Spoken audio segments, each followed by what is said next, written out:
reacted. So do you agree? Do you think that we're going to be settling in here, or do you think you agree with Joy that there needs to be more complaints? Well, I think people should feel free to speak up. And actually, country music artists have spoken up politically. It wasn't about Trump. Chicks, that's the only one.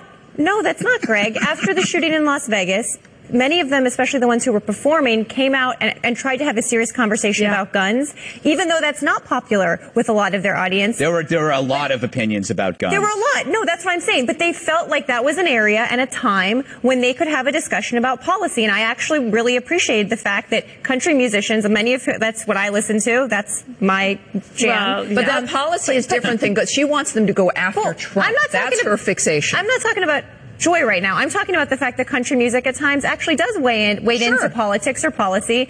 And you know, I think that if entertainers want to speak up like Kanye or like Taylor Swift have about politics, that is their right to do so. Kanye's not really an entertainer. He's more of a creative genius. It's just more than that. Just like Kavanaugh. Oh, my God, guys. All right, we got to move on. The Fastest 7 is up next.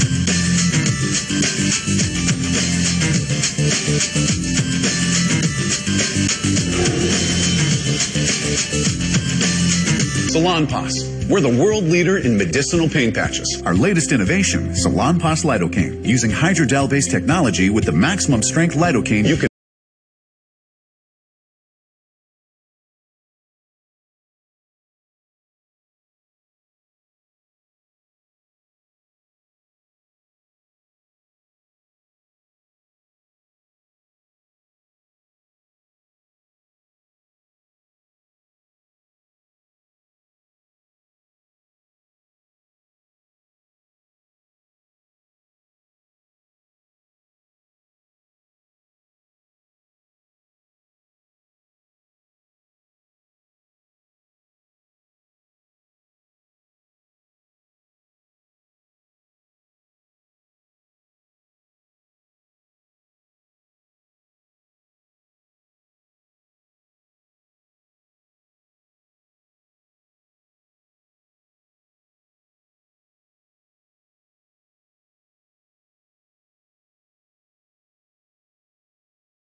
Ancestry DNA per tutti! Order your kit now at Ancestry.com. If you're waiting patiently for a liver transplant, it could cost you your life. It's time to get out of line with UPMC.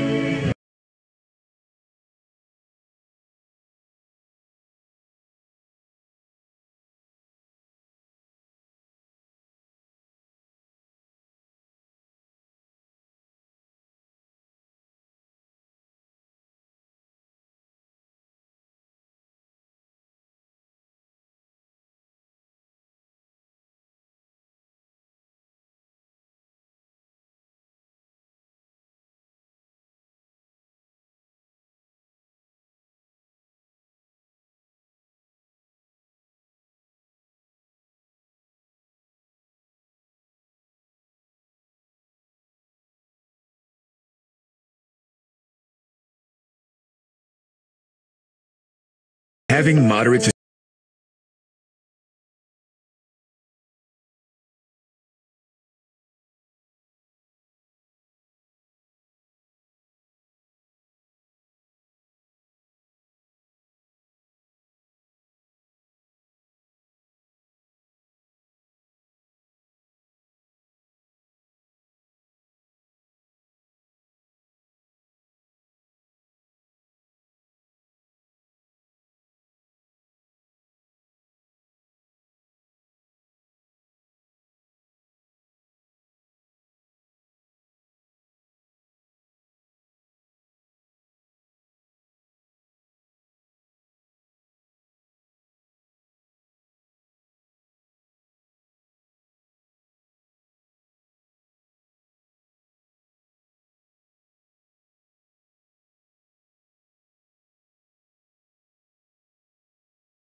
Time for the fastest 7. All right, first up, take a look at these pictures. You'd expect this might happen in Houston or Miami, but not New York City, where we get snow all the time. 6 inches nearly shut this place down. Chaos everywhere. Police were actually turning people away from major bus terminals because it was too crowded. And it took up some travelers up to 6 hours just to get home. Traffic totally stopped on the George Washington Bridge after a multi-car accident. Jeez. And some students in New Jersey were forced to spend the night at their school. This was probably 6 inches. Didn't even seem like 6 inches. Well, my helicopter, I ended up staying down at Chelsea Piers. You're one of those Amazon executives. Exactly. No.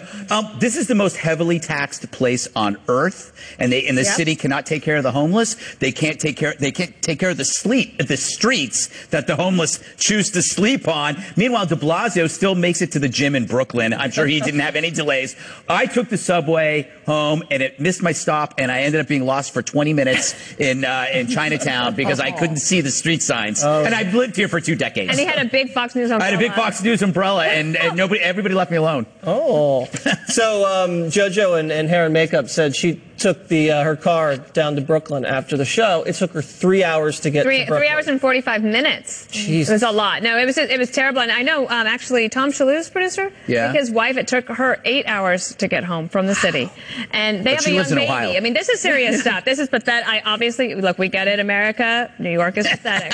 Pathetic. Well, Lamarca, one of my producers, said that it took him 6 hours, and he just had to go a couple miles upstate. It's really crazy.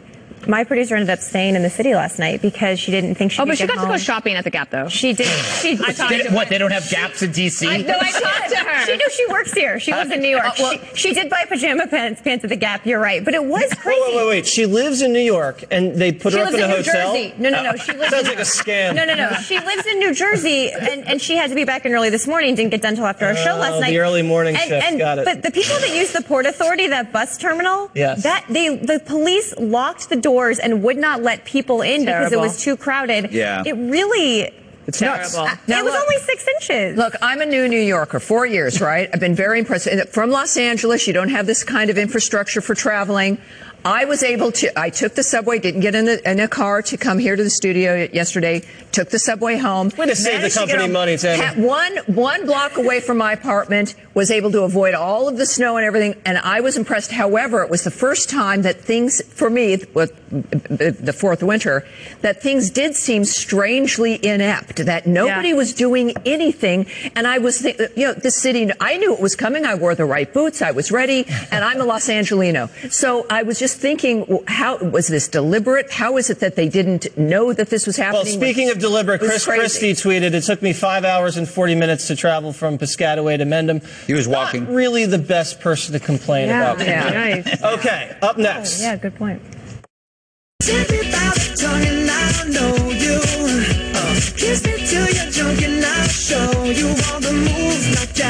Wow. Oh, boy. Hello. Tracy. Greg's not the only one getting worked up about Maroon 5 performing during the halftime of the Super Bowl. Apparently thousands now signing a petition calling on the band to drop out of the game.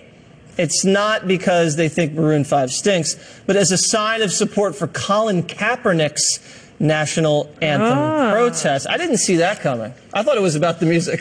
This band gives the number 5 a bad name. But this is actually just a lot like what we talked about with Joy Behar. There are people demanding this band, and I can't stand the music, but they're demanding this band take a stance when they really would rather not take any stance. It's your non-participation. They are now collaborating with racists by appearing on the Super Bowl. What do you think they'll do?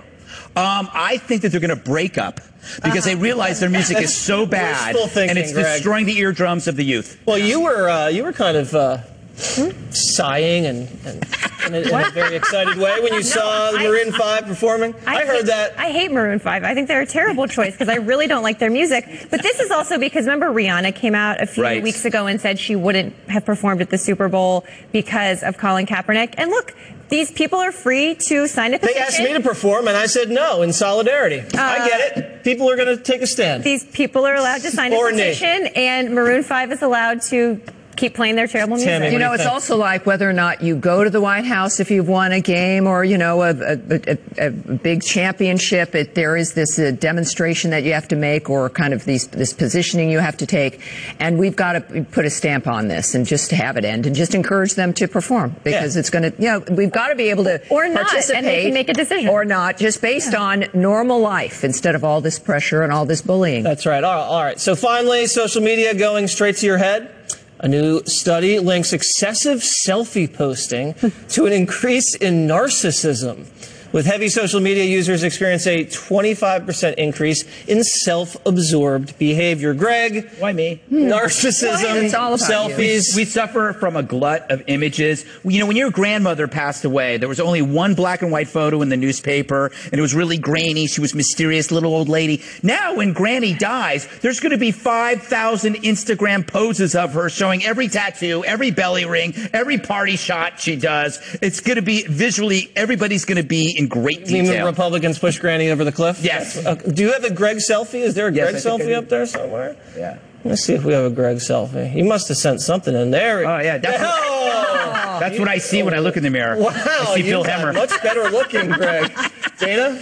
Well, I didn't know that you could even see how many selfies you have on your phone, but if someone sends you a selfie of themselves and you save that, then that also counts. Oh, look I'm at that with you. selfie. That's a good one. That's one. That was State of the Union, Greg. right? Oh, wow. It looks like Rachel that was Maddow on a back train. There's Peter and Jasper.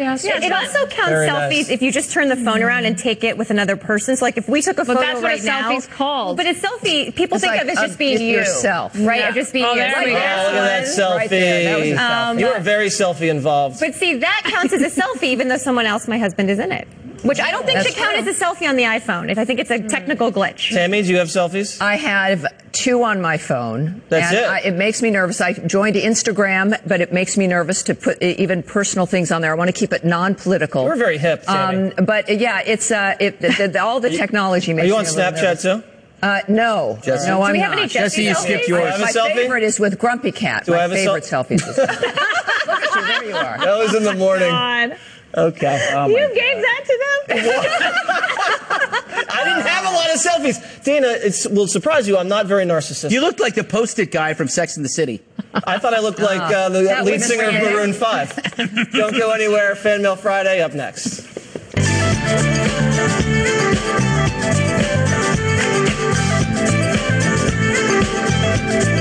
You might take something for your heart or joints, but do you take something for your brain? With an ingredient originally discovered in jellyfish, Prevagen has been shown in clinical trials to improve short-term memory. Prevagen, healthier brain, better life.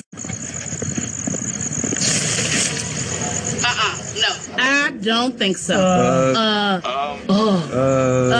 Exactly. Better watch my geraniums. Stop crying before it happens with Ring. Learn more at ring.com.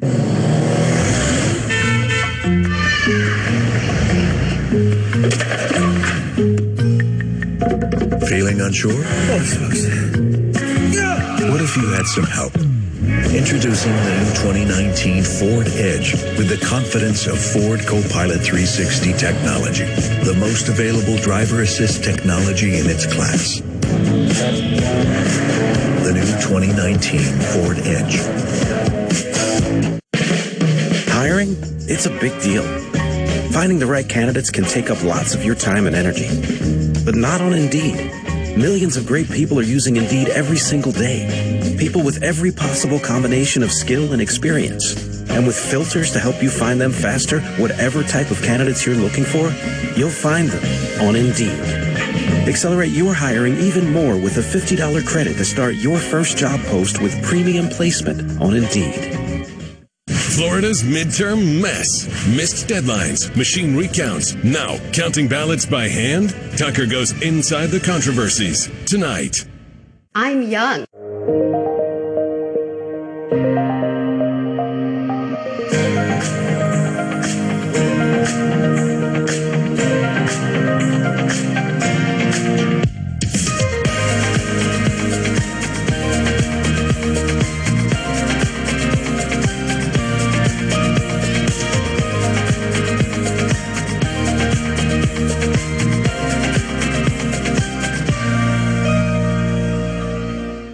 Is your family protected? Did you know that having an estate plan instead of just a will may save your loved ones from significant legal expenses, extensive time delays, and unnecessary inheritance taxes? We offer free consultations, no surprises, just direct answers and reasonable solutions. I'm Conrad Wilkham, attorney at law. Whether you want a simple will or a revocable trust, call 262-5303 for a complete list of our upfront pricing. The Boathouse, 41 in Edgewater behind Walgreens, serving Charlotte County, Port Charlotte, Punta Gorda, and the Inglewood area. Hey, babe, we really need to get out on the water. Oh, yeah? Why don't we stop at the Boathouse of Port Charlotte on our way home? Where's the boathouse? It's on the corner of 41 and Edgewater, just behind the Walgreens. With superior brands, Hurricane, Carolina Skiff, Sportsman, and Crownline. Is this the Boathouse of Port Charlotte? Sure is, directly behind Walgreens at US 41 in Edgewater. Life is better on a boat. The Boathouse of Port Charlotte, 41 in Edgewater behind Walgreens. What? Ready for Christmas? No, it's way too early to be annoyed by Christmas. You just need some holiday spirit. That's it. This feud just went mobile. With Xfinity XFi, you get the best Wi-Fi experience at home. And with Xfinity Mobile, you get the best wireless coverage for your phone. You're about to find out. You don't even know where I live. Hello. See the Grinch in theaters by saying Get Grinch tickets into your Xfinity X1 voice remote. A guy just dropped this off. There you go. See, it's Free Friday. I like that. Fan Mail Friday. We're answering your questions. Let's start off. Frenchy Firecracker once again. Oh, God. And this is a great question, actually, because we travel a bit. What is the first thing you check while booking a hotel room online, Dana? Peter does all that for us, so I just make sure he did it. Yeah. Yes. Okay, well, that's really a lousy answer. Jesse? You go price and location. And then reviews, and then stars. How many stars? I'm a star guy. You are a star guy? I'm a star guy. I want to see 5 stars. Marie?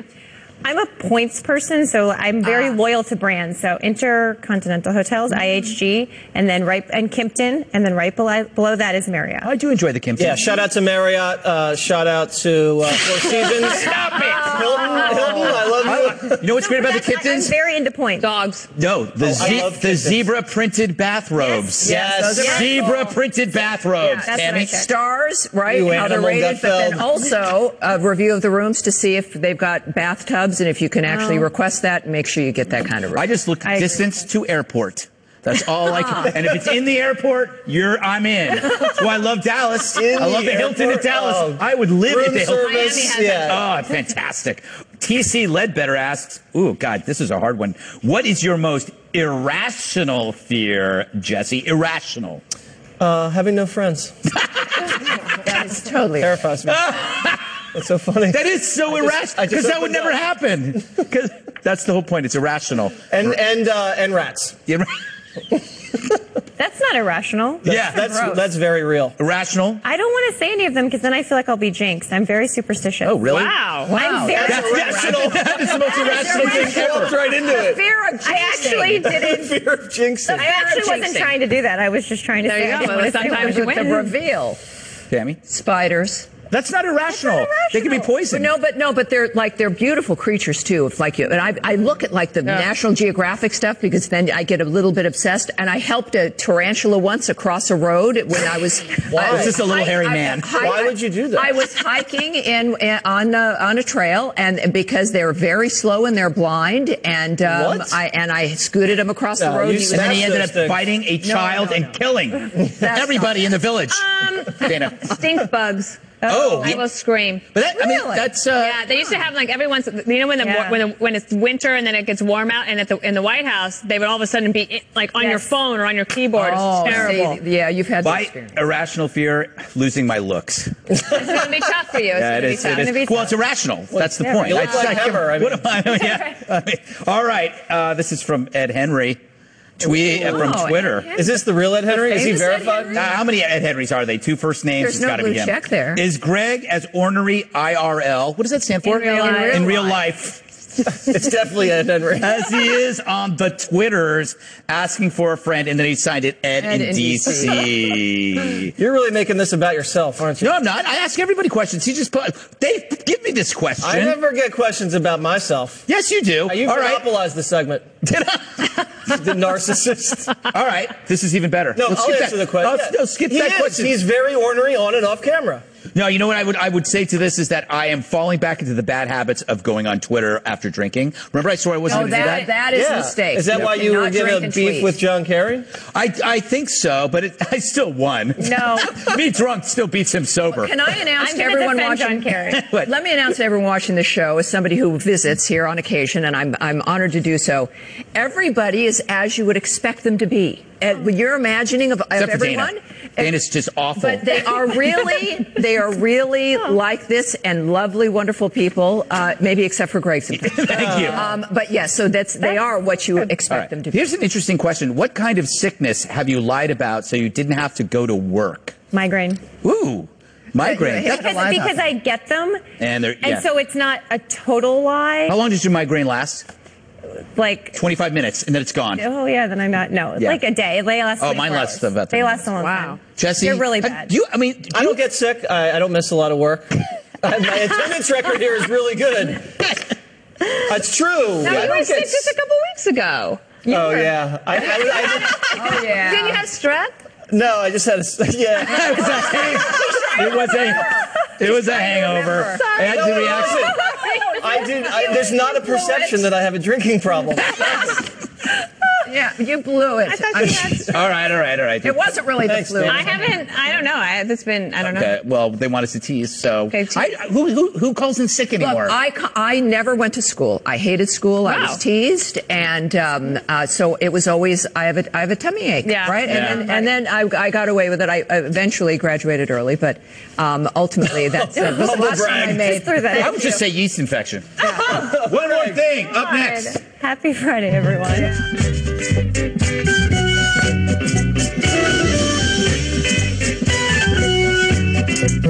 A February to remember starts with a December to remember at the Lexus December to Remember sales event. Lease the 2019 NX300 for $329 a month for 36 months. Experience amazing at your Lexus dealer. All right, I brought in Ensure Max Protein to give you the protein you need with less of the sugar you don't. I'll take that. 30 grams of protein and 1 gram of sugar. Ensure Max Protein in 2 great flavors. Modern life, different schedules, different meals, different times. How do you keep everyone happy? With 5 cooking options, the Cuisinart Griller is the ultimate in versatility. It has a full griddle, a full grill, a half griddle, a contact grill, and a panini press. Redesigned with a sleek look, the Griddler has a sear function, digital adjustable temperature control, a count up and down timer for precise cooking times, and non-stick removable and reversible dishwasher-safe plates for easy cleanup. The Cuisinart Griddler. It's a real crowd pleaser. When my hot water heater failed, she was pregnant, in-laws were coming, a little bit of water, it rocked our world. I had no idea the amount of damage that water could do. We called USAA, and they greeted me as they always do. Sergeant Baker, how are you? They were on it. It was unbelievable. Having insurance is something everyone needs, but having USAA, that's a privilege. We're the Bakers, and we're USAA members for life. USAA. Get your insurance quote today. What makes this simple salad the best simple salad ever? Great tasting, heart healthy California walnuts. So simple, so good. Get the recipes at walnuts.org. I got you all presents and got cash back using Ebates. I don't believe it. Do you believe this? Bet it's fake. A lot of phonies out there. Yeah, you're telling me. Stand down, Elf. Shop your favorite stores. Get cash back. Ebates. Join today for a $10 bonus. I've always been amazed by what's next and still going for my best, even though I live with a higher risk of stroke due to AFib, not caused by a heart valve problem. So if there's a better treatment than warfarin, I want that too. Eliquis. Eliquis is proven to reduce stroke risk better than warfarin, plus has significantly less major bleeding than warfarin. Eliquis is FDA approved and has both. What's next? Reeling in a nice one.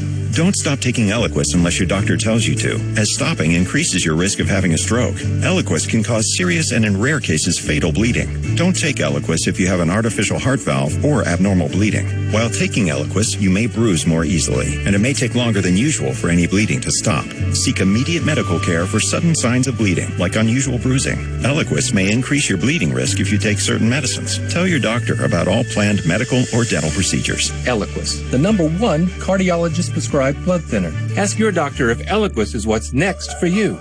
Got a great Black Friday deal. One for you, one for me. Aw, I love it. I got us a little something too. Yeah? Yep.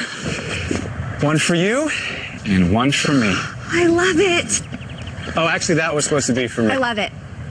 And I love that you love it. I love it. I like red.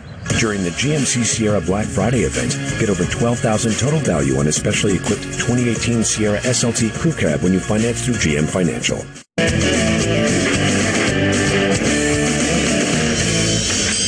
For one more thing, I want you to go to womenofworth.com. Womenofworth.com. So L'Oreal honors extraordinary women every year. These are selfless volunteers that serve their time and give their time to their communities. It's a signature philanthropic program. It celebrates women across the country and find true beauty in giving back. That's Sairam Q at the 2017 Women of Worth Gala. That was last year, and she was recognized for all of her work with military veterans and their families, as well as providing pro bono surgery to low-income patients. They have 10 women that they give awards to, and if you go to womenofworth.com, there's an extra $35,000 for the charitable cause, depending on who you vote for. So if you go to there, check it out. Jesse, I know you're on top of that. I'm all over that. All right. Ever been to Disney World? No. Ever been to Splash Mountain, anybody? No. Okay, well, losers. If you guys go down Splash Mountain, you know how you do the thing where you can get the picture of yourself screaming and freaking out? Well, a military veteran, a guy named Dion Cini, put a picture of Trump 2020, held up the sign on Splash Mountain while he was going down, just for the photograph, having a little fun, but guess what? He is now permanently, guess what? He is now permanently banned from Disney. That's ridiculous. Disney released a statement, Walt Disney World welcomes all guests to enjoy our parks. However, demonstrations and the display of signs and banners is not permitted on the premises. I think Disney's way out of line here. Do they own us now? No. Okay, good. Quite the opposite. Anyway, I don't know how I feel about the story now. Next person. All right. The Greg, you didn't plug your show. Water's World, 8 o'clock. We have Ladies, Diamond and Silk, Ann Coulter, and Brian Kilmeade. Oh, Kilmeade. It's the All-Stars. He really brings it. He really brings it. All right, the Greg Gutfeld Show, Saturday, 10 p.m. I got Walter Kern. I got Joe DeVito, Cat Tim Tires, 10 p.m. Tomorrow night's going to be great. Now it's time for Greg's Heroic News. All right, check this out. We got a tenacious bunny digging. What could it be digging? Well, maybe there happens to be a little friend that's trapped on the other side. A little paw, perhaps you can see come out. Oh, look at that. But the bunny knows he can't quit, so he keeps trying and trying to get back over there. Oh, there he's trying. He's getting him out. Keeps digging. Come on, you almost got him. Oh, don't leave. Go back there, you stupid bunny. There he is. That's amazing. Yeah. Oh my God. I planned that whole thing. I actually put the cat in there and then I filmed it. All right, we only have 1 minute left. Okay, so I always do sports news. Near Charlottesville, special needs students at Albemarle County High School in Virginia played their annual basketball game on Wednesday, the 4th year it's been played, because so many of them wanted to play team sports but didn't feel like they could make the basketball team. So the University of Virginia players were their coaches, and you can watch the footage online. These kids just had the night of their lives. It was great. Very cool. Tammy. Camel in a snowstorm. People driving on the Pennsylvania highway yesterday saw a camel on the side of the road. Look at this. Wow. The fact of the matter is, don't worry, the camel, his name is Einstein, was going to an event for the Jewish Federation of Greater Philadelphia, got stuck in the snow with his humans, and he ended up returning safe and sound to the petty. Because that makes this hump day. Yes. All right, that's it for us. I'm sure you've had enough. Special report is up next. Hey, Brett. Never enough, Dana. Thank you. This is a Fox News Alert. I'm Brett Baer in Washington. Major news on two disputed midterm election battles. Moments ago, Democrat Stacey Abrams ended her campaign and said she cannot win, but still wouldn't call it a concession speech in her hard-fought effort to overtake Republican Brian Kemp in the Georgia governor's race. In fiery remarks, Abrams claimed democracy failed Georgia, but added she will no longer stand in the way of officials certifying Kemp as the winner. Meantime, in Florida, they're doing it the old-fashioned way tonight, a hand recount of votes underway to find out who won the U.S. Senate race in the state. While the governor's race appears over after a machine recount and will be officially certified next week, Republican Ron DeSantis has declared victory for the second time. But the Democrat in that race, Andrew Gillum, retracted his concession earlier this week and has not conceded again, vowing as of a couple hours ago to fight on. We have Fox team coverage. Peter Ducey at the Broward County election headquarters again tonight with the Florida story. But we start off with the breaking news. Steve Harrigan in Atlanta with a very confusing message from Stacey Abrams. Good evening, Steve. Ray, you're exactly right. This was a fiery, angry speech by Stacey Abrams and a little bit puzzling as well. She acknowledged that she lost the governor's race in Georgia to Brian Kemp. Kemp got 50.2% of the vote. He had a lead of about 50,000 votes out of 4 million cast. So Kemp really just managed to avoid a runoff election. Had he dipped under 50%, that would have happened next month. He avoided that. Abrams, till the very end, tried to gather and prove she had 17,000 more votes coming. She was unable to do that. So she gives her concession speech and at the same time says it's not really a concession. Here's Abrams. To watch an elected official who claims to represent the people in the state baldly pin his hopes for election on the suppression of the people's democratic right to vote has been truly appalling. So let's be clear. This is not a speech of concession. It certainly didn't sound like a typical concession speech either. Abrams said in a concession speech, you're supposed to say nice things about the race and the other candidate. She was having none of that. She said the state had failed Georgia. She said democracy had failed the voters in Georgia. And she said there was voter suppression across the state. And she blamed Brian Kemp, who was the chief election officer, the Secretary of State. She said he ran a vicious campaign. As for Kemp himself, who has been working with transition officials, earlier he said Abrams was having temper tantrums, but his tone has changed dramatically after this press conference by Abrams. Kemp issued the following statement: I appreciate her passion, hard work, and commitment to public service.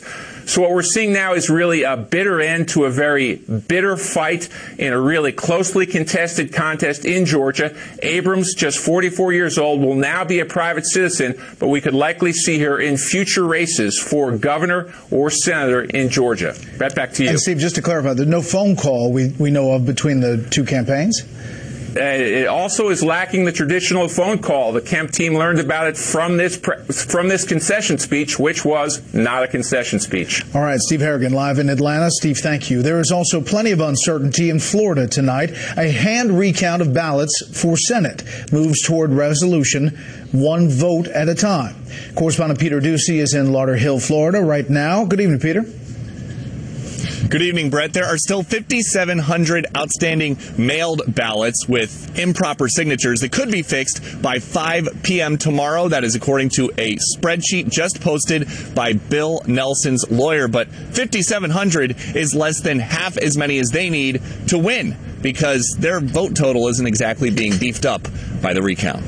At the hand recount, there was a lot of head scratching. Like, who did this person prefer when he or she voted for both Rick Scott and Bill Nelson? Or, what exactly does this bubble on the right mean? Then, did this person know that none of the candidates live at the Magic Kingdom when writing in Mickey Mouse? Things got really hazy in Columbia County when Democrats reportedly argued a vote for Willie Nelson could be for Bill Nelson. Despite the confusion, RNC Chair Ronna McDaniel saw nothing improper in Broward County. So I sat at a table table doing the hand recount. I will tell you it was very fair. There was no dissension. Everybody was getting along. Democrat Bill Nelson's lawyer posted a photo of a contested ballot and wrote that this is why we have manual recounts. But there's a math problem for Nelson. Most ballots in Broward, put on the projector today for review, looked like this one. The Senate race was blank. It's called an undervote, and it doesn't go to either candidate, making it harder for Nelson to make up the more than 12,000 votes he needs to catch Scott. A Scott spokesman said today, Bill Nelson has served the country and the state of Florida for decades, but his D.C. lawyers don't care about his legacy. All they care about is changing Florida's election laws ahead of the 2020 presidential race. There's no sign Nelson will drop out, though. Instead, he's digging in, asking supporters for money with an appeal that says about opponent Rick Scott, his team will spend countless millions more, file frivolous lawsuits, and cry voter fraud over and over again to come out on top. So we have to fight back. Now, to do that, we need your help. Brenda Snipes doesn't want any help. Broward County's election supervisor is unfazed, even though the state didn't recognize her machine recount results because they were sent 2 minutes late. We accomplished what was almost an unbelievable task. But Republican Rick Scott's team believes Broward County turned in results to be rejected on purpose to wipe out machine recount losses by the Democrat Nelson. The same staff that successfully uploaded Broward County's results to the state website on Saturday somehow forgot how to upload results to the website by Thursday. I'm just not buying it. It's going to be a long night here in Broward County. The canvassing board still has 7 bins of ballots to go through, and they've got to decide whether each one belongs to Nelson or Scott or nobody. They've got to do it one at a time. All the while, lawyers for both sides are sitting in folding chairs, just waiting to spring up with an objection at any time. Brett. Okay, we'll continue to watch that. In the meantime, in the governor's race, the machine recount has been finished. Ron DeSantis finished up 33,000 plus votes ahead of Andrew Gillum. But Gillum, just within the past few hours, said on Twitter the deadline has been extended, so make sure to check your vote by mail and provisional ballot by Saturday 5 p.m. and is instructing people count every vote. Our path forward is clear. It suggests that even though he conceded once, took that back, he's not ready to concede again yet. No, and he's using these social media accounts that helped fuel his rise here in Florida to tell everybody to check to make sure that their mail ballot or provisional ballot has not been disqualified because of a faulty signature. But again, that only deals with several thousand votes, far fewer than he needs to come back to overtake Ron DeSantis in first place. But it doesn't sound like we're going to hear anything close to a concession from him or Bill Nelson until at the very earliest tomorrow at 5. But it really doesn't sound like there's going to be any action until some court challenges that could come on Tuesday when the Secretary of State tries to certify these races. And that's the big day, Tuesday the 20th. Well, a lot going on. Peter Ducey down in Florida. Thank you. Ohio Democratic Congressman, meantime, Marcia Fudge, says she will decide after Thanksgiving whether to challenge Nancy Pelosi for the job of House Speaker in the next Congress. The two women met this morning for about 45 minutes. Fudge called that session a very open and frank discussion and said some Democrats want new leadership because they feel left out and left behind. Pelosi called it a candid and respectful conversation. Out west, the numbers are staggering. In California wildfires tonight, officials are saying, get this, at least 631 people are still unaccounted for in and around the city of Paradise, what was the city of Paradise. The death toll has climbed officially to 63, but is expected to rise far more than that. Correspondent Claudia Cowan is live again tonight in California, this time in Chico. Good evening, Claudia. Good evening to you, Brett. Hundreds of wildfire evacuees are now living at an encampment here at the Chico Walmart. They are getting donations of food and of clothing, but this is just a short-term solution to a long-term problem as the misery grows and the death toll rises. It is again my very sad duty to report that we have located 7 additional human remains. The nightmare keeps getting worse from the California wildfires as the death toll climbs. 63 people now confirmed dead from the Camp Fire in Northern California, 3 more in the southern part of the state. That's more than this year's destructive hurricanes, where 53 people died in Hurricane Florence and 45 in Hurricane Michael. Those trying to identify the dead say many of the remains are so badly burned, even DNA analysis won't work. We may never be able to identify all the remains that are found. However, my colleagues and I are hopeful that in the cases where identification is possible, that will provide some kind of meaningful closure. And still no closure for hundreds of families as the number of those reported as missing skyrocketed to more than 600. Now we're going back through all of the records that were generated during the most intense portions of this event, when people were calling 911 and we were logging information in there. And so we've gone through and mined all that data and now collected it. This is the gist of 3 houses in Paradise. This is what it is. There was no time to grab anything, none. Greg Nash is one of some 52,000 people driven from their homes. My entire family, all of our houses are gone.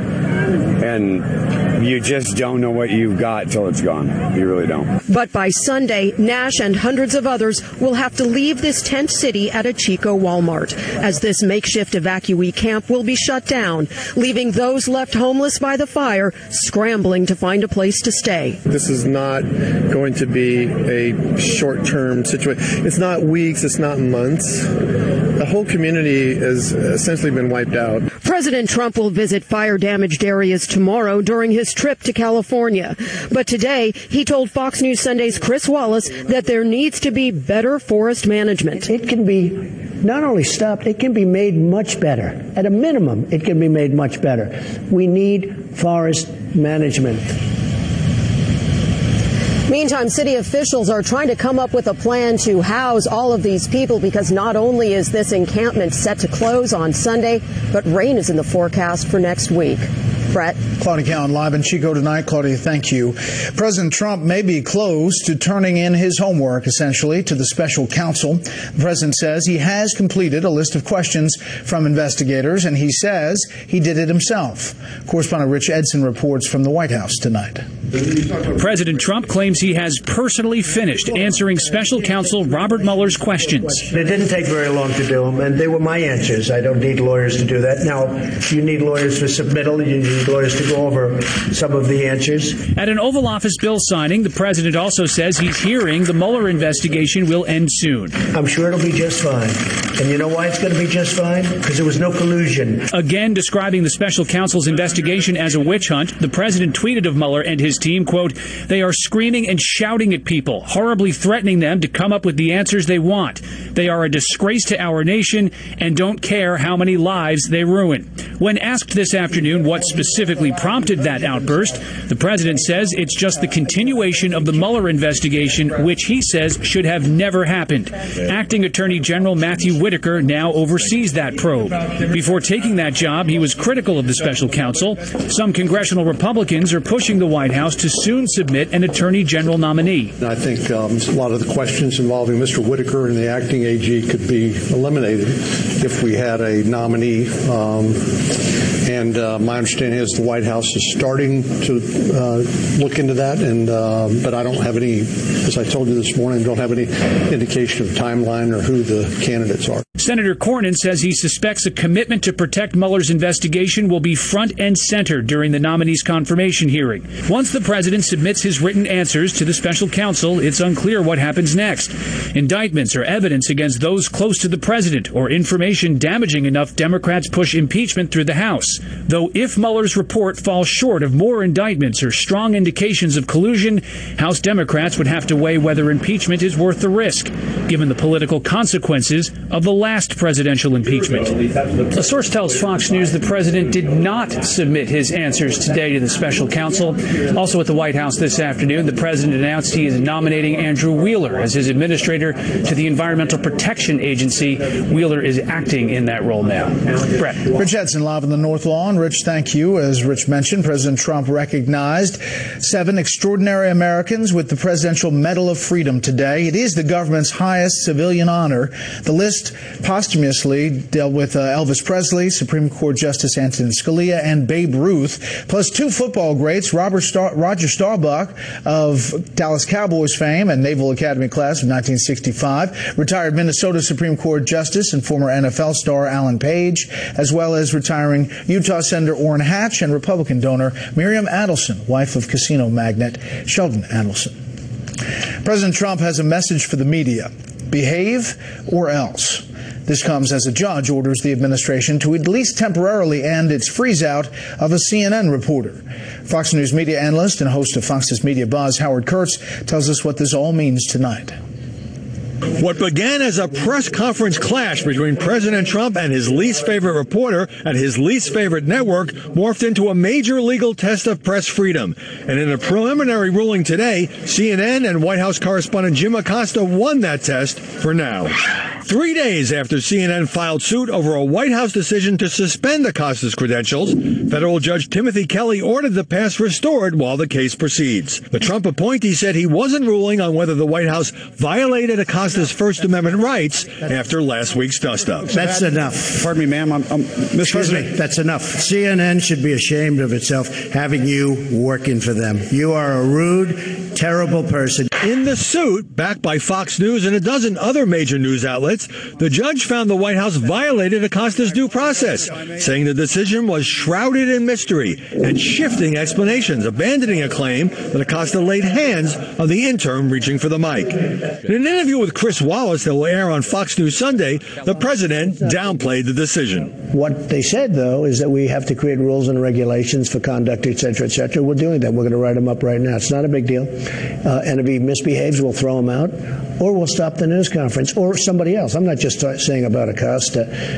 CNN writes very fake news. But CNN cast it as a victory for the news business. I want to thank all of my colleagues in the press who supported us this week, and I want to thank the judge for the decision he made today. The judge did not address whether Acosta's conduct was rude or disruptive, but with the reporter back at the White House today, it was at least a symbolic win for the press over the president. Brett? We'll see where this goes from here. Howie, thank you.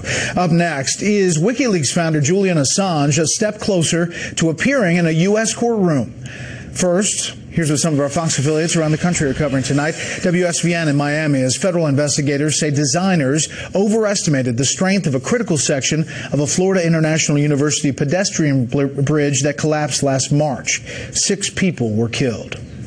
Q13 Fox, our affiliate in Seattle, as the National Rifle Association and other gun rights groups sue to block a new voter-approved gun control measure from taking effect in Washington state. The ballot initiative passed last week with 60% of the vote. It bars the sale of semi-automatic rifles to people under 21 and to people who do not live in the state. And this is a live look at Denver from our affiliate, Fox 31. One of the big stories there tonight, Governor-elect Jared Polis says he is skeptical of the possibility Colorado might bid for a future Winter Olympic Games. Polis says he worries about leaving a legacy of debt for his state. That's tonight's live look outside the Beltway from Special Report. We'll be right back. Welcome to Mitsubishi. Interested in a test drive? Yeah. Introducing the 2019 Mitsubishi Eclipse Cross. If you like sculpted lines, no love, it's dynamic design. Now showing at a dealership near you. Get $3,000 cash back or 0% APR for 72 months plus $1,000 cash back on select 2018 models. Hi, I'm Joan London with A Place for Mom, the nation's largest senior living referral service. For the past 5 years, I've spoken with hundreds of families and visited senior care communities around the country. And I've got to tell you, today's senior living communities are better than ever. These days, there are amazing amenities like movie theaters, exercise rooms and swimming pools, public cafes, bars and bistros, even pet care services. And nobody understands your options like the advisors at A Place for Mom. These are local expert advisors that will partner with you to find the perfect place and determine the right level of care, whether that's just a helping hand or full-time memory care. Best of all, it's a free service. There is never any cost to you. Senior living has never been better, and there's never been an easier way to get great advice. Call today. A Place for Mom. You know your family. We know senior living. Together, we'll make the right choice. The fact is, there are over 9,600 roads named Park in the U.S. It's America's most popular street name, but all state agents know that's where the similarity stops. If you're on Park Street in Reno, Nevada, the high winds of the Washoe Zephyr could damage your sighting. And that's very different than living on Park Avenue in Sheboygan, Wisconsin, where ice dams could cause water damage. But no matter what park you live on, one of 10,000 local Allstate agents knows yours. Now that you know the truth, are you in good hands? Your eyes are powerful. Your hands speak volumes. And with Clear, your eyes and hands get you through security faster at airports, stadiums, and more. Clear, you get you places. I finally figured out what car to get. Now, where to find the best deal? What's that? Car Gurus. 2 grand below market value, 5-star dealer rating. Ooh, I'm beat. Car Gurus. Find great deals from top-rated dealers near you. President Trump sits down with Chris Wallace. From investigations to foreign relations and his agenda at home, the must-see interview is on Fox News Sunday. Xfinity X5, a more powerful way to stay connected. It gives you super fast speeds for all your devices, enhanced coverage, and lets you control your network with the X5 app. It's the ultimate Wi-Fi experience. Xfinity X5. Simple, easy, awesome. Xfinity delivers fast, reliable speed you need. Plus, enjoy enhanced coverage throughout your home with X5 Pods. Click, call, or visit a store today. When you think about it, a roof is essential to protecting your #1 investment, your home. But many homeowners don't realize that they have roof damage or that they need more repairs than their insurance company says they'll pay for. In fact, 93% of homeowners accept what the insurance company tells them, which could cause more problems down the road. You only have a few years to finalize your claim. Kelly Roofing can help get you what you deserve. Kelly Roofing, our family helping you since 1972.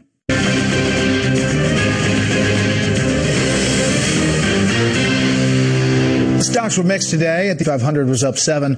The Nasdaq lost 11. For the week, the Dow lost 2.25 percentage points. The S&P 500 was down 1 2/3. The Nasdaq finished off a little over 2.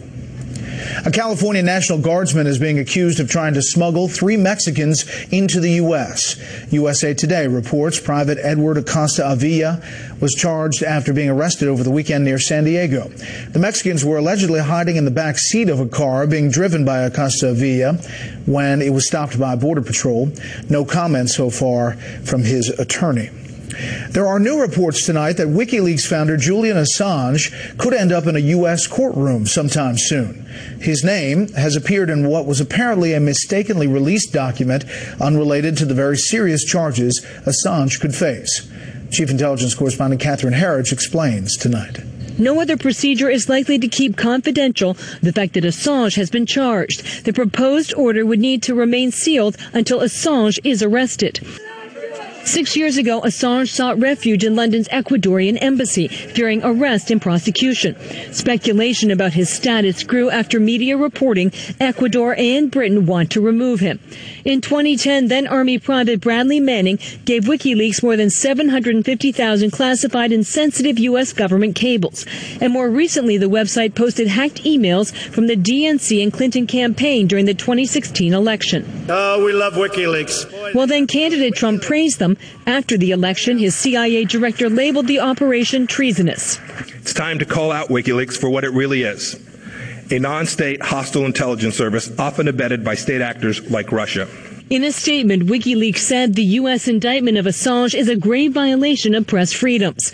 The wild card is how the Assange disclosure may impact Special Counsel Robert Mueller, whose investigators spent months probing WikiLeaks' contact with political operative Roger Stone, who seemed to boast about insider knowledge of the Clinton email hack.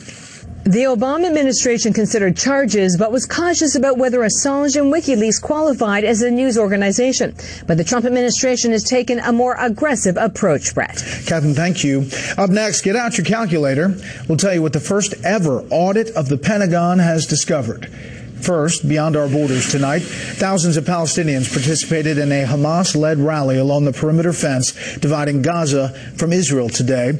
Most of the crowd stayed several hundred yards away from that rocket attacks and airstrikes. A ceasefire Fire there appears to be holding. The truce, however, is very unpopular in Israel and causing headaches for Prime Minister Benjamin Netanyahu. Shinzo Abe has become the first Japanese prime minister to visit Darwin since the northern Australian city was bombed by Japanese forces in World War II. Japan and Australia are seeking to present a united front as regional partners in the Asia-Pacific amid ongoing concerns of spreading Chinese influence. A U.S. official tells the Associated Press an American citizen detained last month by North Korea has been deported and is on a flight back home. North Korea's state-run news agency has named the American citizen as Bruce Byron Lawrence. It says he was detained October 16th for illegally entering the country from China. Just some of the other stories beyond our borders tonight. We'll be right back.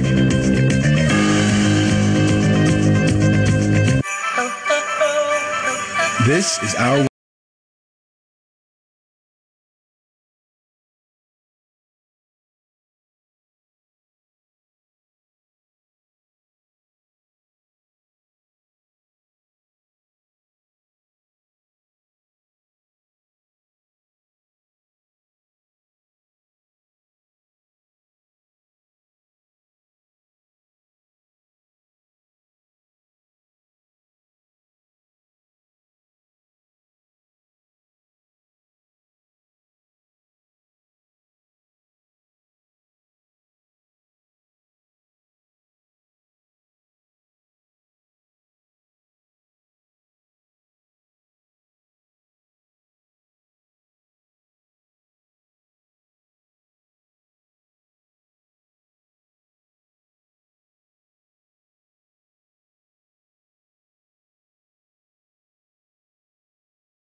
What do you want first, the good news or the bad news? The good news for lawmakers and government watchdogs who've been demanding a Pentagon audit for years, that audit is now complete. The bad news, the Pentagon failed. but the Defense Department is trying to put a positive spin on it. National security correspondent Jennifer Griffin is at the Pentagon tonight to tell us how. Good evening, Jennifer. Good evening, Brett. Since 1990, Congress required all government agencies to undergo an audit. The Pentagon resisted, arguing it was too big and unwieldy to comply. Last December, Defense Secretary Jim Mattis ordered the Pentagon's first ever audit, which has just been released. The headline, as you mentioned, is that the Pentagon failed its inaugural audit, but Pentagon officials say that is beside the point. Quote, "We failed the audit, but we never expected to pass it. We never thought we were going to pass an audit. Everyone was betting against us that we wouldn't even do the audit." The review found inventory discrepancies and that the Pentagon thought it owned certain buildings and installations that it no longer owns. It also found redundant military IT systems badly in need of better cybersecurity. The audit itself cost $413 million and was conducted by 1,200 auditors who visited 900 military sites. They examined $2.7 trillion in assets. The problems will cost an estimated $559 million to fix, according to the Pentagon. The chairman of the House Armed Services Committee said the audit should not be an excuse for arbitrary defense budget cuts. So far, there's been no finding of fraud or any of that sort of thing. Mainly, the problem is that one set of financial or accounting systems cannot talk to another. I think the biggest surprise may be that the Pentagon does not actually own as many buildings as it thought it did. The audit did not get into issues of waste like that found by airmen at Travis Air Force Base who figured out how to save taxpayer money when they learned that a special water kettle used on board warplanes cost a whopping $1,280. When the kettle's handles break, they now use a 3D printer to replicate replacement handles rather than buying new kettles. The Air Force is now using 3D printing to save millions of taxpayer dollars through 3D printing of parts for older aircraft as well. Brett? Okay, Jennifer Griffin live at the Pentagon. Jennifer, thank you. Thousands of Navy and Marine Corps veterans of Iraq and Afghanistan who developed post-traumatic stress disorder were denied veterans benefits.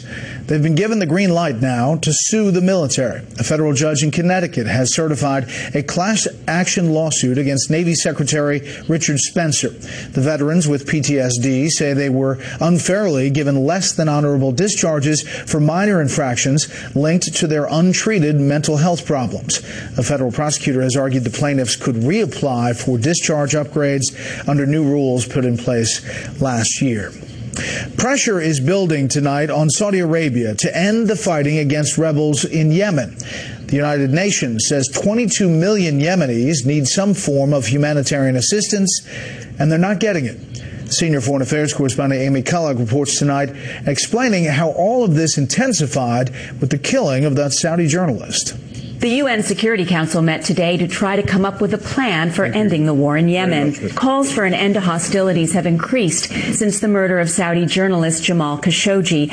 Outrage over his death has led to a critical re-examination in Washington of Saudi Arabia's policies, particularly its campaign in Yemen to dislodge the Iranian-backed Houthi fighters. The U.S. has supported the Saudi-led coalition.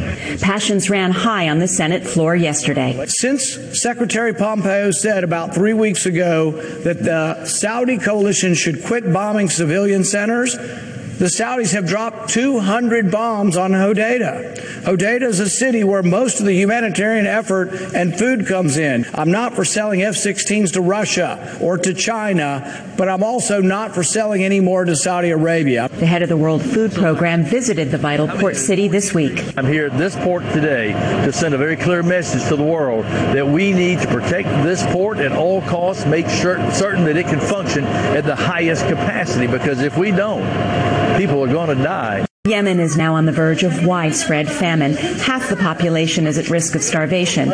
Babies are dying. Mothers, they cannot afford milk for their kids, so they bring the rice and boil it and take the white water of the rice and feed their kids as if it is a milk. Secretary of State Mike Pompeo, in his recent call for a ceasefire, insisted that the Houthis must stop firing missiles at Saudi Arabia, and then subsequently the Saudis must stop bombing. The UN is trying to organize a meeting between the two sides in Sweden later this month, about which, at the moment, it is cautiously optimistic. Brett. Amy Kellogg in Milan. Amy, thanks. When we come back, breaking news, we have a winner in the Georgia governor's race as the Democrat ends her challenge, but says it's not a concession. And we'll turn to Florida as well. Reaction from the panel after a break.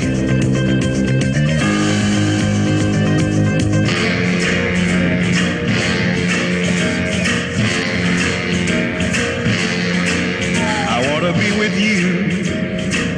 Yes, I do. Everywhere you go, I want to be with you. The greatest wish of all is one that brings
democracy failed Georgia. Georgians of every political party, every race, every region, again. This is not a speech of concession. Because concession means to acknowledge an action is right, true, or proper. As a woman of conscience and faith, I cannot concede that. But my assessment is the law currently allows no further viable remedy. I don't want to hold public office if I need to scheme my way into the post.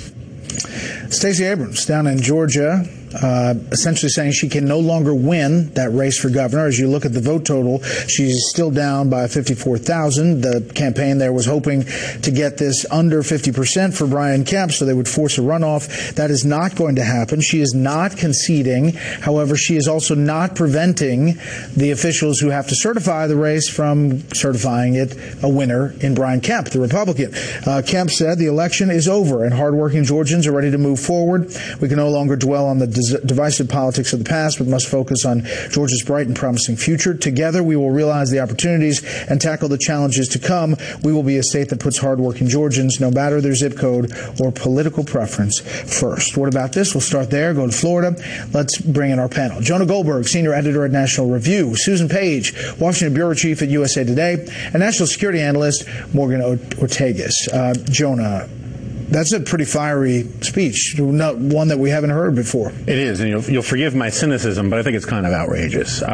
When Donald Trump said that he might not honor the result of the election if he lost, everyone rightly said that was an outrageous thing to say.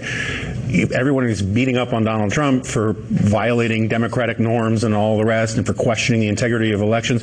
This woman has done exactly that in fiery, prepared remarks. I think it is in part, look, there was bad hyperbole on both sides about a lot of these elections, but this is part of a strategy in Georgia to keep the base riled up, to change voter laws, and to make this argument that this state belongs to us, and it is all about preparing for future elections, and it is remarkably cynical and bad form. There were allegations that the Secretary of State, Brian Kemp, who now will be governor-elect, by the Abrams campaign, allegations that he was somehow trying to squash the vote, to try to downplay turnout, to somehow hold people back from voting in certain areas. Specifically argued that it was African-American voters. There were allegations of that, but no real investigation that came forward with specifics that I know of. And yet, this speech at the end there, Susan. I would say if you lose a race, you should concede a race, but I don't find it cynical. I mean, I think it is questionable that Mr. Kemp decided to continue to serve as Secretary of State and oversee the election in which he was a combatant, and that creates at least, at the minimum, a problem with appearances. And there were federal court cases in which the actions that the Georgia State had taken with voters were found to have been the wrong course to take. So there are some legitimate questions raised about how voters were treated in Georgia. So I can understand why she it feels strongly about this. You know, of course, Democrats are unhappy that they've lost that race because that was a very closely contested race and an historic one, the first African-American woman nominated by a major party for governor. But Republicans might be concerned that she came so close in a state that it's been decades since Democrats have won the governorship. Sure, but if you look at the focus, the biggest focus of this midterm as far as the stars on the Democratic side, Stacey Abrams, Andrew Gillum in Florida, first African-American woman in Texas. It looks like they're all going to go down. Speaking of Florida, the Senate race is still 12,000 votes, Rick Scott and Bill Nelson.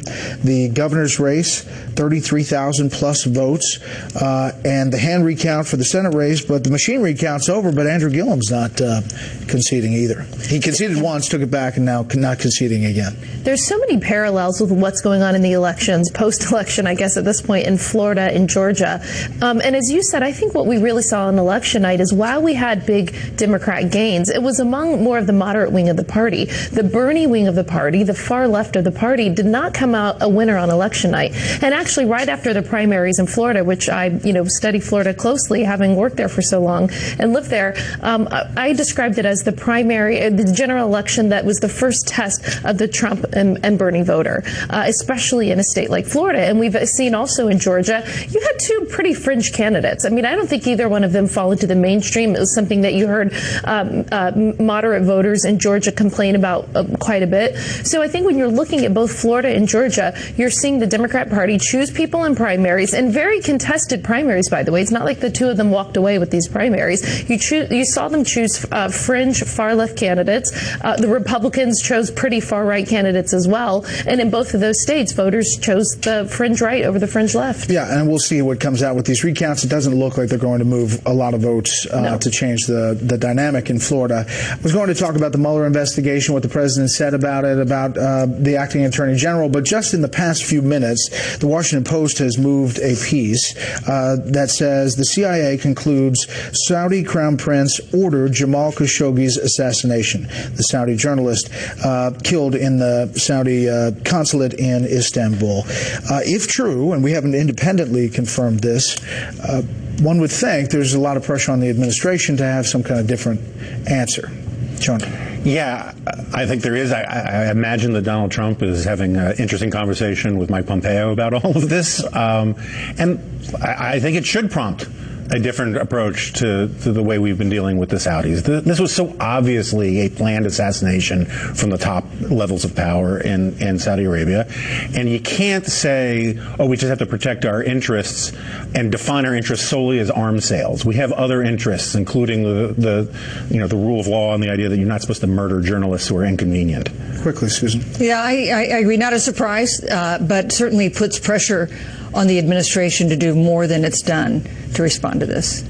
Yeah, I totally concur with the two of them, and I think it is. It's almost time to relook at our Middle East policy, writ large. I mean, we're continuing to see just, thousands of people still out of Syria, still can't get into their homes, no resolution there. And as we sort of pivot to China and Russia from a national security perspective, it's time to rethink our entire strategy in the Middle East. All right, many discussions to come on all of that. Next up, the Friday lightning round, California wildfires, CNN versus Trump, plus winners and losers, if we'll get to it all. A September to remember starts with a December to remember. At the Lexus December to remember.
greatness with a bold decision.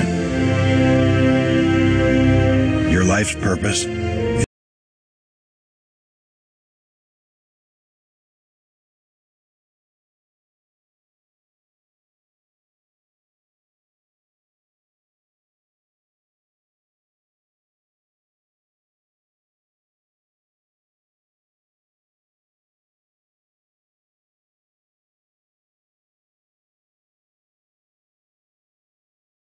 as many as 600 people killed, up by 400. It's incredible what's going on, and burned beyond recognition. You got some blowback because one of your tweets, what you said is poor forest management. Only because I tell the truth. When trees fall, they get very dry. They're like tinder. They're like matchsticks, right?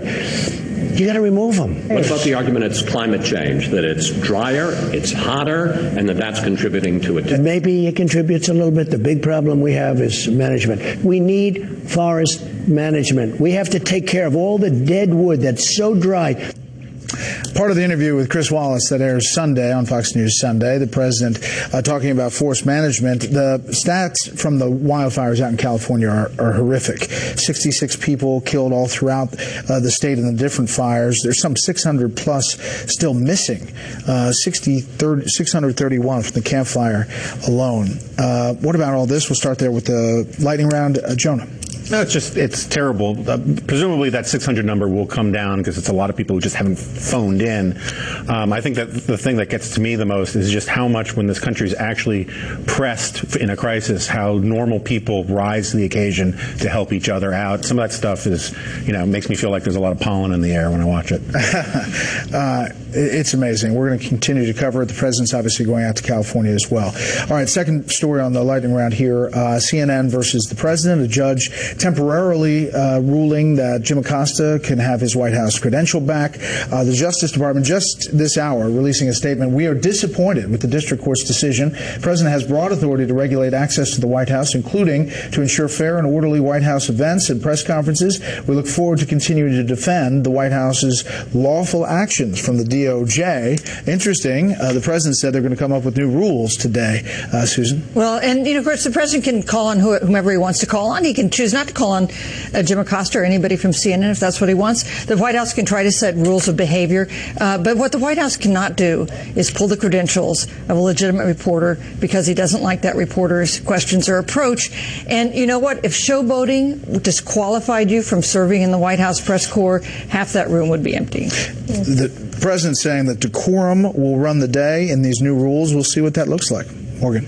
After Watergate, Nixon very famously banned Washington Post reporters not from being on the premise. They just could not go anywhere in the White House but the press briefing room. And thanks to the Smithsonian, I found my favorite historical fact. William McKinley had a bad relationship with the Washington Post, and he actually had a yellow-headed Mexican parrot that he named Washington Post, and he made it serve as the official greeter to the White House.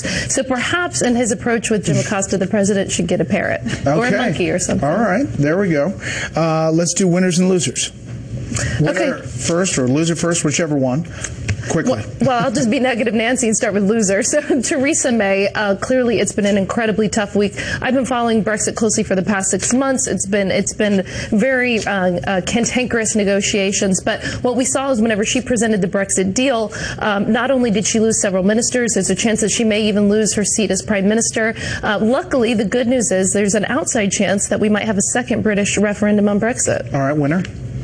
Winner is the First Ladies, both of our most recent First Ladies, Michelle Obama and Melania Trump. Michelle Obama had a very successful book launch this week, over 725,000 sold on the first day. An interview with Oprah got a lot of great press. You also saw Melania Trump exercise and get the Deputy National Security Advisor fired. So both women showed that they are more than just beautiful side piece. Winner or loser? Loser, Beto O'Rourke, all that hype and yet he lost. Winner, Beto O'Rourke.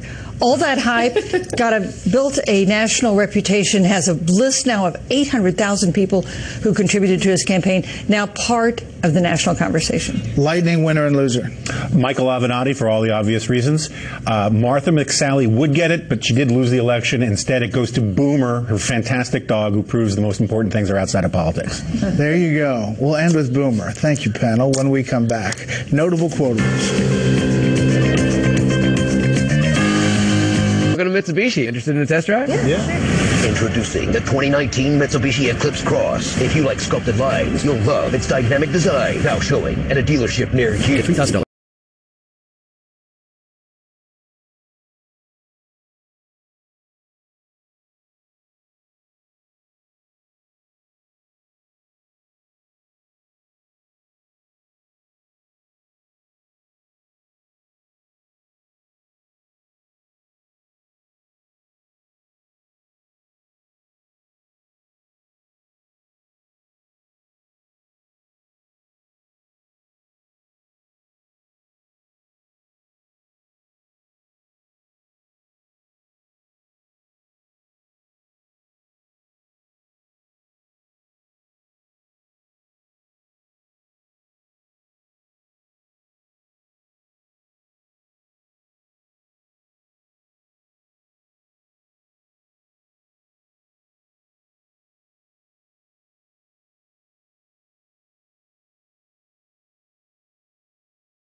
Ambiguous. Votes are not being found, they're being counted. Governor Scott, do you still contend that there's fraud going on in Florida with this recount? Broward County just found some ballots, and maybe they're in the trunk of a car. I don't have a treasure trove for going out digging on the beaches somewhere to find any votes. If Stacey Abrams doesn't win in Georgia, they stole it. It's clear. Fact is, I've done a lot. I could goodbye, everybody. That's a laugh. He threatens the investigation almost every day. I'm sure it'll be just fine because there was no collusion. I have never struck a woman. I enjoy a tremendous amount of support from the women in our caucus, from the new members who are women in our caucus. Justice Scalia and their 9 children. You were very busy. Wow. This is just any other day here at the White House for me. I would like to get back to work. Congresswoman, are you considering running for Speaker? I am. Come on in, the water's warm.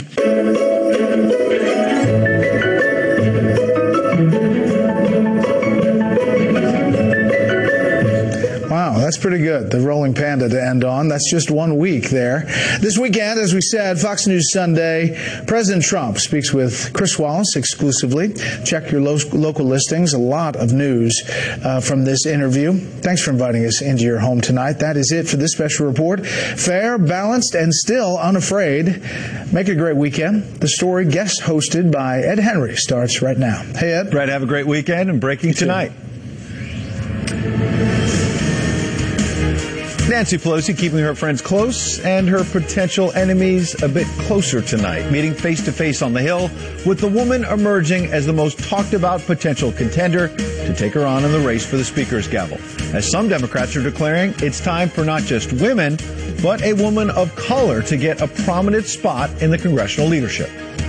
I'm hearing it from lobbyists, from labor, from tons and tons of people. And so there's a great deal of hope and excitement about the fact that there could be new leadership. New leadership maybe. Good evening, everybody. I'm Ed Henry, in for Martha McCallum. If Congresswoman Marcia Fudge does run, it would further complicate Pelosi's already shaky quest for the gavel.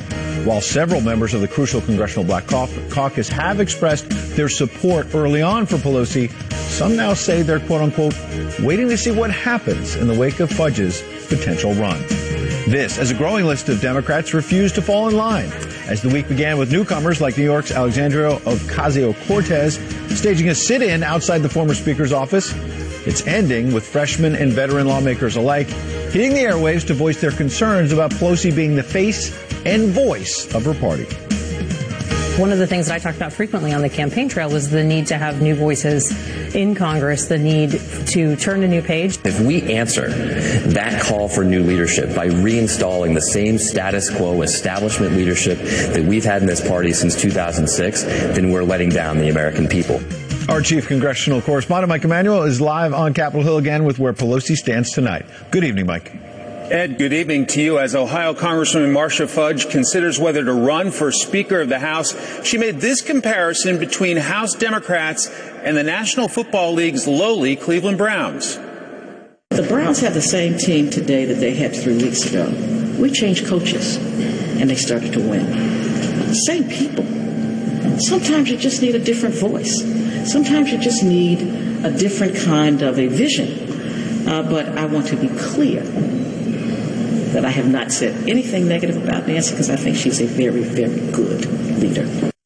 Fudge's flirtation with running has put prominent African-American House Democrats in an awkward spot. Karen Bass, Hakeem Jeffries, Sheila Jackson Lee, and civil rights icon John Lewis say they're still behind Pelosi, but the chairman of the Congressional Black Caucus sounds intrigued about the possibility of Fudge for Speaker.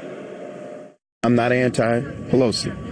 Not at all. I consider the speaker to be a very talented speaker, a remarkable speaker. I consider her to be a friend, but I'm closer to Marcia. So if Marcia ran out, that's where I would be.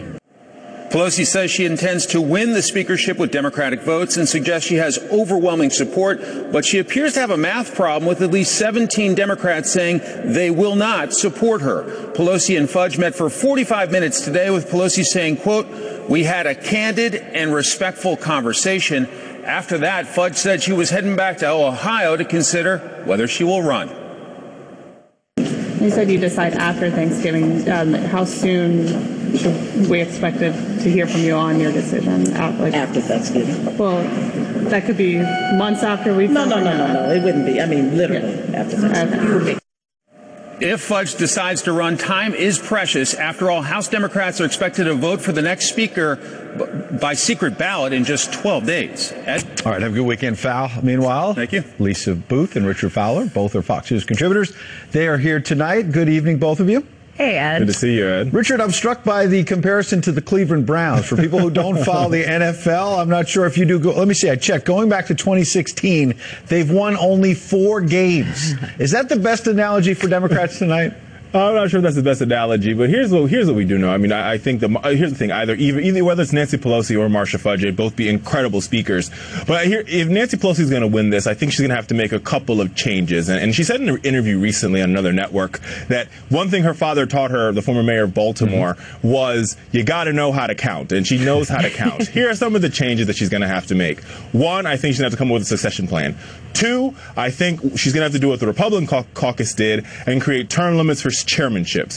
3, she's going to have to diversify her leadership team. Right now, a lot of folks on her leadership team probably qualify for Medicaid, or Medicare, excuse me. Medicare, yeah. And that's going to have to change. And I think if she makes those changes, I think she could probably see the speaker's mantle once again, making her the first female speaker and the first female to regain the gavel. All right. Well, there's a lot to unpack there. Lisa, let's start with the diversity question, because conservatives have long criticized Pelosi and other Democratic leaders are playing what they call identity politics. And I wonder, when a Democrat like Seth Moulton says, quote, we need more women, including women of color, in congressional leadership. Is that game of identity politics sort of boomeranging on the Democratic leadership now? Potentially, and that's going to be Nancy Pelosi having to deal with it. But if this wrangling that she's already trying to do to get the speaker's gavel is any indication of what this next Congress is going to look like, she's in a lot of trouble. Because one thing that is really interesting, remember what we've seen with the House Freedom Caucus and the difficulty of Speaker Ryan trying to keep Republicans in line. Nancy Pelosi is going to have the same problem with the Progressive Caucus, and estimates show that they're going to have around 90 members this next Congress. That is a very big voting bloc, and for Nancy Pelosi to try to exert power, particularly with a Republican-controlled Senate and Donald Trump in the White House as a Republican, she's going to need to keep her caucus in line, and that's going to be really difficult for her next Congress. So that is what I'm interested in watching next Congress. I think she's going to have a really difficult time on her hands. Richard, you can weigh in on that, but I want to follow up. You mentioned the word diversity, and I'm interested. You said that they need to diversify the leadership. As you know, there's already an African-American man in the Democratic leadership, Jim Clyburn, a long-time Democratic lawmaker, and he seems upset, by the way, that there's been this whisper campaign among Democrats, not Republicans, to push him out. Here's what he said in the last couple of days, quote, someone came to me over the weekend and told me that they heard when I was whip before, as in majority whip, when the Democrats were in charge, I was a figurehead. The suggestion that as the only black member of the leadership team, he was a token and not an effective leader was tantamount to, quote, what Clyburn says were the little dog whistles that have been floating around this side for a long time. What in the world is happening if Democrats, according to Jim Clyburn, are using racist dog whistles to suggest he's been a figurehead? I can't speak to that. I was talking about more so diversity in age, right? I think we have a caucus that is very young. You have the youngest members in Congress now, just on the Democratic side, whether it's Lauren Underwood from Illinois, who's the youngest African American in the caucus, to Alexandria Ocasio-Cortez, who's the youngest person in Congress, period. So I think we need to diversify in age. We also need to diversify in how the caucus looks. We have the first Native American woman elected to Congress. We have the first lesbian Native American elected to Congress. I appreciate all that, Richard. Deserve their voice and their say in the caucus. Right. And I think to make that a reality, the caucus has to look more like both caucuses and both leadership structures, both the Democrat and the Republican structure, have to look more like the American people. So if you look at the census, that would be, 13 or 14% African American, 13 or 14% Latino, just representing how the American people look. Okay, I want to get Lisa back in, but you didn't answer